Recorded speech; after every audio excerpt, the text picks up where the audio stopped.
हमारा पड़ोसी देश बांग्लादेश हमसे अलग हुआ।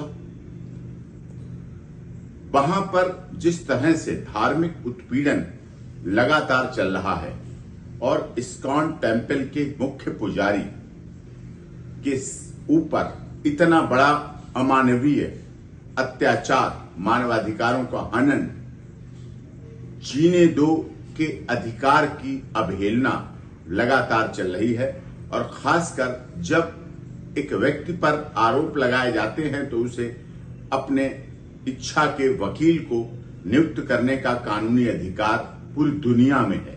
और ऐसे में उनके वकील पर, रॉय पर जानलेवा हमला होना, आईसीयू में भर्ती हैं, ऑफिस में तोड़फोड़ होना, उनके ऊपर इतना बड़ा दमन करना, और जो कि एक इस तरह के वहां ग्रुप चल रहे हैं, इस तरह की भावना चल रही है, कट्टरपंथी जिन्हें कहा जाता है। पंथ कभी नहीं सिखाता, और इस तरह के कट्टरपंथी जो कि सनातन धर्म, जो दुनिया का सबसे प्राचीन धर्म है, उसके ऊपर हमला कर रहे हैं। उस इस्कॉन पर बांग्लादेश में हमला हो रहा है, जिन्होंने उन्हें जीवन देने के लिए भोजन देने की व्यवस्था की, और 1 करोड़ के करीब वहां हिंदू हैं।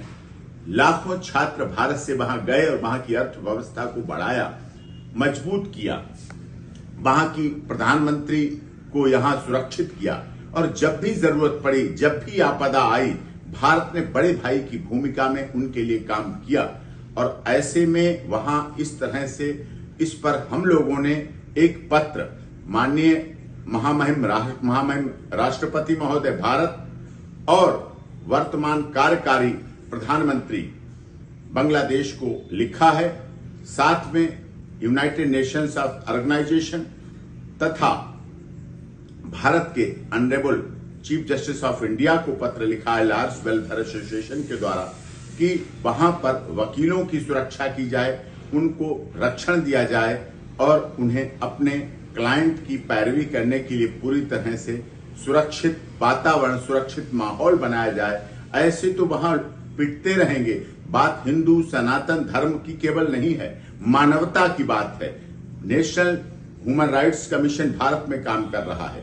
फिर यूनाइटेड नेशंस ऑफ ऑर्गेनाइजेशन का क्या मतलब, दुनिया की इतनी बड़ी संस्थाओं का क्या मतलब, जब एक देश के व्यक्तियों को, एक धर्म के व्यक्तियों को दूसरे देश में इतना दबाया जा रहा, कुचला जा रहा, मारा जा रहा और नष्ट किया जा रहा है। इस पर सख्त कार्रवाई होनी चाहिए।